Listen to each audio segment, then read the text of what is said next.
नमस्ते, one PM live में आपका स्वागत।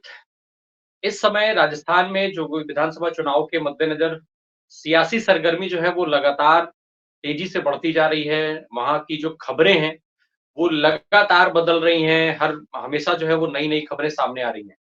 अब राजस्थान में जब से भारतीय जनता पार्टी ने 9 अक्टूबर को अपनी पहली उम्मीदवारों की सूची जारी की जिसमें 41 उम्मीदवारों के नाम थे, उसके बाद से ही कई तरीके के कयास लगाए जा रहे थे और ये जो कयास थे, वो ये लगाए जा रहे थे कि जिस तरीके से भारतीय जनता पार्टी ने वहाँ पर भी सांसदों की फ़ौज उतार दी है चुनाव लड़ने के लिए और फिर जो है वो स्थितियाँ जिस तरीके से बन रही थी, उन सांसदों के मद्देनज़र, तो ये जो वहाँ के उम्मीदवार थे, जिनको जो पिछले 5 साल से लगातार अपनी उम्मीदवारी को लेकर के वहाँ पर तैयारियों में लगे थे, तो उनका किस तरीके से रिएक्शन होगा? तो अब वो रिएक्शन धीरे-धीरे सामने आने लगा और सबसे बड़ा जो रिएक्शन है वो वसुंधरा राजे सिंधिया का सूची में नाम ना आना, इसको लेकर के हो रहा है।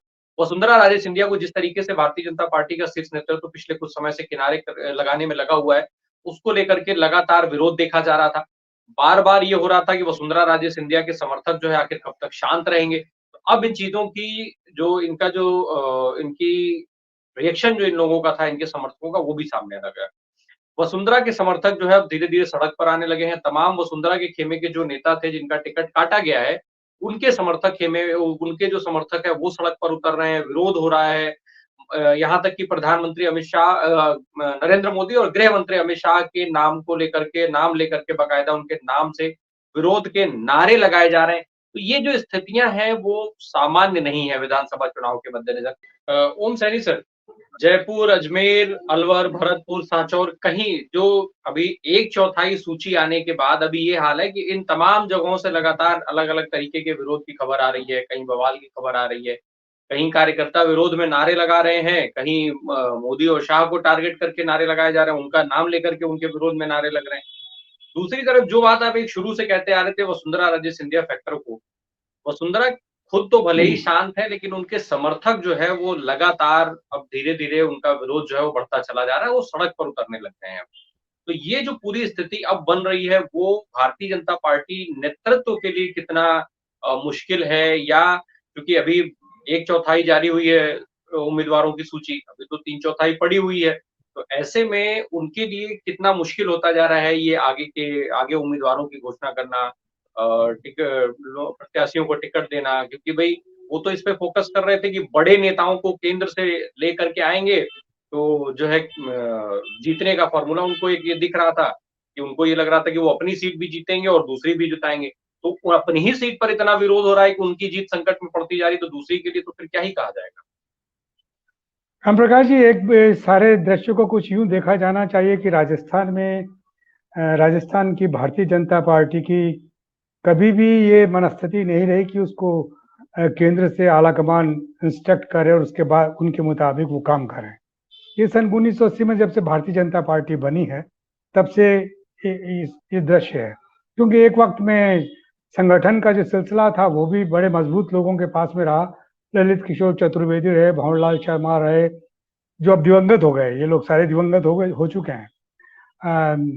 और रामदास अग्रवाल रहे, ये ऐसे लोग थे जो राजस्थान में जो मुख्यमंत्री रहे वो भैरों सिंह शेखावत रहे भारतीय जनता पार्टी की ओर से। तो इन लोगों को आप निर्देश नहीं दे सकते थे। लेकिन अभी स्थितियां बदली है 2014 में जाके। 2014 से पहले भी जब वसुंधरा जी ने 163 स्थान जीते थे भारतीय जनता पार्टी के लोकसभा के इलेक्शन से पहले विधानसभा के चुनाव में, तब भी ये स्थिति नहीं थी। वो भी नहीं एक्सेप्ट करती थी कि उनको केंद्र से स्तर से इंस्ट्रक्ट किया जाए। जो कुछ होता था परामर्श के जरिए होता था, आदेश के जरिए नहीं होता था। अब चीजें बदल गई, अब आदेश दिया जाता है और इधर से हुक्म माना जाता है। ये भारतीय जनता पार्टी के कैडर की एक नई स्थिति है, जिसको कैडर बेस होने की संज्ञा दे करके और बड़े इतराते हैं। लेकिन हकीकत में डेमोक्रेसी में इस तरह के कैडर को आप स्लेवरी से मुकाबला करेंगे और कोई तरीका नहीं होता, क्योंकि आपको आपका प्रदेश, आपका इलाका आपका जाना हुआ है, पहचाना हुआ है। आप जानते हैं लोगों की जरूरत क्या है, लोग राजी किससे हैं, नाराज किससे हैं। ये सब बातें केंद्र के नेताओं को पता नहीं। अब देखिए बड़ा आश्चर्यजनक डेवलपमेंट मैंने देखा है, बीच में मैं डेविएट हो रहा हूँ थोड़ा सा। कि जो नाराज लोग हैं उनको राजी करने के लिए, उनसे चर्चा करने के लिए जिस आदमी के नेतृत्व में कमेटी बनी है उसका नाम कैलाश चौधरी है। वो सबसे मेरा ख्याल है कि बाड़मेर के वो सबसे कमजोर आदमी है जिनको कि आपने इतने सारे लोगों का कमेटी का निर्णय देने के लिए बिठा दिया कि साहब आप कमेटी से सब जो नाराज हैं उनमें समन्वय स्थापित किए, केंद्र के नेताओं से बात करवाइए, खुद कीजिए और कर लीजिए। तो उससे नहीं होता है बिल्कुल। और फिर जिस तरह के, और साथ साथ में वसुंधरा जी को जिस तरीके से, अब कोई स्ट्रेटेजी भी कहे तो कब तक कहे, मेरे समझ में नहीं आता कि 11 सभाएं की है नरेंद्र मोदी साहब ने राजस्थान में, और हर जगह वो छिटक हाशिए पे रखने की चेष्टा की है जानबूझ करके। उनके कुछ नजदीकी लोगों को सम्मान देने की चेष्टा की है ताकि ऐसा लगे कि इनके अंदर कुछ सरफुटोल हो जाए, तो फिर उसके बाद में आराम से हम अपना काम कर सकते हैं। और अभी भी यही हाल है, इसमें कोई परिवर्तन नहीं हुआ।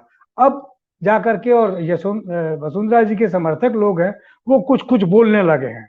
वो कुछ कुछ जो बोलने लगे तो उनके तार बहुत दूर तक जुड़े हुए नजर आते हैं कि कहाँ कहाँ से बोल रहे हैं, क्यों बोल रहे हैं। कोटा में बोल रहे हैं, बीकानेर में बोलने लगे, जयपुर में बोलने लगे, बाड़मेर के आसपास में जोधपुर में बोलने लगे हैं। तो ये जो बोलना है, जिनकी संख्या भी आ गई कि 12 के करीब या 15 के करीब ऐसे हैं जो बिल्कुल स्पष्ट रूप से नाराजगियों का जो जिन 41 लोगों को टिकट दिए उनके सामने 15 के करीब ऐसे हैं जिनके खुलकर के विरोध हो रहा है। वीडियो रिकॉर्डिंग्स है, सब कुछ है। और तो जयपुर में तो कमाल ही हो गया। नरपत सिंह राजवी जो भैरव सिंह जी शेखावत के दामाद रहे हैं, उन्होंने फरमा दिया कि पता नहीं केंद्र सरकार को क्या, केंद्र के आला लोगों को क्यों इतना मुगलों से इतना वो है कि उन्होंने मतलब वो आपने वो सुना ही होगा, मैं उसको क्या दोहराऊं, फिर दोहराने पे कुछ गड़बड़ होगी। तो इससे बेहतर है कि उन्होंने जो कुछ कहा उसके लिए तुरंत बाद में जब कुछ समन्वय और समझौते का सिलसिला आया तो उनका मैंने तो नहीं कहा। अब ये रिकॉर्डेड सारा वर्जन है, वो यहाँ के जो रीजनल चैनल है वो खासतौर से रीजनल दैनिक जो है भास्कर, उसके चैनल पे लगातार उसके ऑनलाइन पे हम लगातार दिखाया गया है। अब उसको आप इनकार कर रहे हैं, ये कैसी कैसी बात समझ में नहीं आई। तो वो एक अजीब सा दृश्य बना हुआ। तो वो जो कहा जाता है ना कि बड़ा कैडर बेस है, तो ये सब टेलीफोनिक कैडर बेस थे जो टेलीफोन से मेंबर बने, मिस कॉल से वो हैं जो इस तरह की नाराजगियां पहले थे निश्चित रूप से। भारतीय जनता पार्टी में पहले ऐसे ही प्रतिबद्ध लोग हुआ करते थे, नाराजगियां यूं व्यक्त नहीं करते थे, सीधा केंद्र में जाकर के बात करते थे। जैसे वसुंधरा जी को जब प्रतिपक्ष के नेता पद से हटाया गया और राजनाथ सिंह जब चेयरमैन राष्ट्रीय पार्टी के अध्यक्ष बने बीजेपी के, तो उन्होंने मना कर दिया कि मैं रिजाइन नहीं करूंगी, मैं तो यही रहूंगी। तो उन्होंने, वो ठाकुर ने भी बड़ा तेवर दिखाया, तो ये सीधा दबाव में भी आई। तो जाकर के दिल्ली के अंदर उन्होंने अपना रेजिग्नेशन दिया आडवाणी जी को और बताया कि देखिए किस तरह का हाल हो रहा है, और वो भी दबदबे के साथ में। तो ये जो वो गडकरी आए, गडकरी ने कुछ तालमेल बिठाए, उसके बाद में सिलसिला बैठा। अब ये जो, क्योंकि उनको तो जो नरेंद्र मोदी साहब, उनको एक बात बहुत अजीब लग रही थी कि ये जो मैं 163 सीटें लेके आई तो अपने को पता नहीं क्या समझने लगी हैं, और मैं जो लोकसभा का इलेक्शन उस वक्त लड़ रहे थे, आई नहीं तो उनके पास में इतनी मेजोरिटी, इलेक्शन का रिजल्ट नहीं आया था तब। तो ये इन्होंने सारा जो जिस तरीके से कॉर्नर किया, बिल्कुल हाशिए पे रखा, नरेंद्र मोदी को कुछ माना नहीं, वो बदला आज तक ले रहे हैं श्रीमान। इनके बेटे को जो 2 बार सांसद बन चुका है, उसको मतलब वहां पर केंद्र में कोई जगह नहीं दी, और राजस्थान में वसुंधरा जी के अनुयायी जितने भी थे उनको उनके जैसे उनको कट्टू साइज करने की चेष्टा की। ये सारी चीजें खुल करके इस वक्त आ रही हैं। अभी ऐसे में अगर कोई चैनल, ये कोई सेफोलॉजिस्ट ये कहे कि राजस्थान में भारतीय जनता पार्टी एज पे है, कैसी, समझ में नहीं आ रहा कैसे एज पे बोल रहे हैं। क्योंकि सर जितना सर आपने वसुंधरा राजे सिंधिया के बेटे का जिक्र कर दिया, तो क्या जिस तरीके से सांसदों की फौज उतारी जा रही है, उनको भी टिकट दिया जा सकता है विधायकी का? तो संभावना या कोई चर्चा ऐसी वहां है इसकी? देखिए, ऐसे अभी तक तो है नहीं। आज तो जो कुछ चर्चा आ रही है दिल्ली से, वो जयपुर की सीटों पर चर्चा आ रही है कि जयपुर की सीटों पे जो 19 सीटें बनती है जयपुर जिले की, उसके अंदर उनमें से कुछ नाम ऐसे हटाए जाएंगे, ऐसे लोगों को जो उम्रदराज हो गए हैं या जो जिनको कहीं दूसरे सेट करने की आवश्यकता नहीं है, वो कहीं कुछ नहीं करेंगे। ऐसे लोगों के नाम आ रहे हैं, लेकिन वो जो नाम आ रहे हैं तो उसके साथ साथ में यहाँ धक धक मची है भारतीय जनता पार्टी के जितने टिकट मांगने वाले लोग हैं उनका।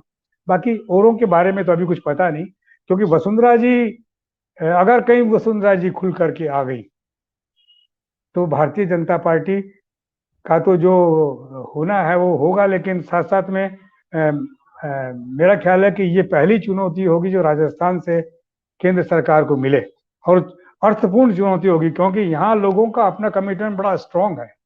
उस कमिटमेंट को आप मोदी की हवा जो बहुसंख्यकों का जो एक जो तर्क लेके आप चलते रहे, वो यहाँ पर चलेगा नहीं, मेरा सा ख्याल है। और आज का दृश्य, आज तक आजकल में सब चीजें साफ हो जाएंगी जब ये अपनी बाकी लिस्टें भी जारी करेंगे तब, क्योंकि वो एक एक चीज को वही लोग तय कर रहे हैं, दिल्ली से तय कर रहे हैं, आज प्रधानमंत्री तय कर रहे हैं, अमित शाह तय कर रहे हैं, अर्जुन मेघवाल तय कर रहे हैं। वो कुछ चित्र आते हैं उनसे पता लगता है, और तो कोई जरिया है नहीं, क्योंकि वो अपने वार रूम में तो घुसने नहीं देते किसी को। वो उतना ही लीक होता है जितना कि वो लीक करवाना चाहते हैं, बाकी लीक नहीं होता कुछ। जी, जी।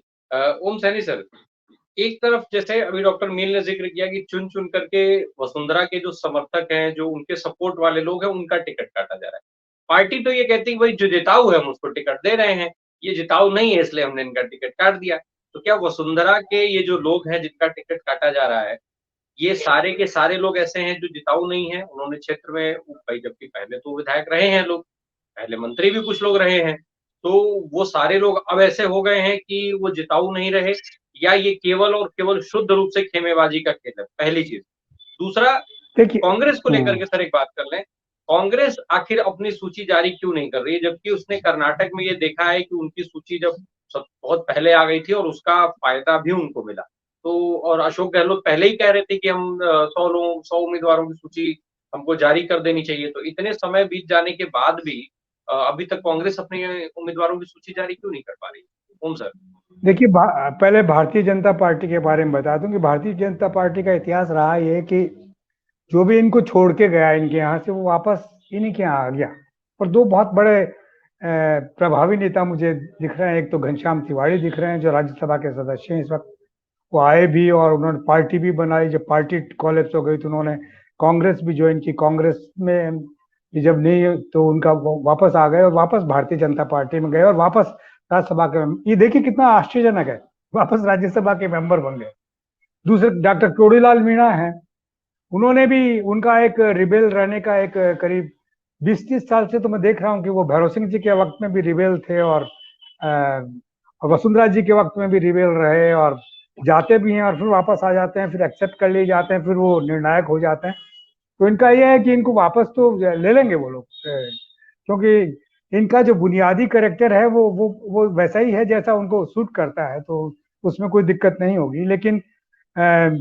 लेकिन एक बार जो नुकसान होना है, क्योंकि अभी जो पिछला चुनाव का रिजल्ट रहा है वो कुछ परसेंट से ही भारतीय जनता पार्टी, यानी 38 वो कुछ और 39 इधर कुछ करके एक आध परसेंट का जो सिलसिला था उसी से 30 सीटों का फर्क गया है। कांग्रेस शासन में आ गई और ये लोग पीछे रह गए। ठीक उसी तरीके से मुझे यूं लग रहा है कि कांग्रेस अभी जो कर रही है उसमें जिन लोगों के साथ में आपने दोस्ताना किया, जिन लोगों को आपने अपनी आंतरिक लड़ाई के दौरान अपना सिपाही बनाया और जिन्होंने आपके साथ में वो किया, तो उनको तो टिकट देना पड़ेगा, देना चाहिए मोरली।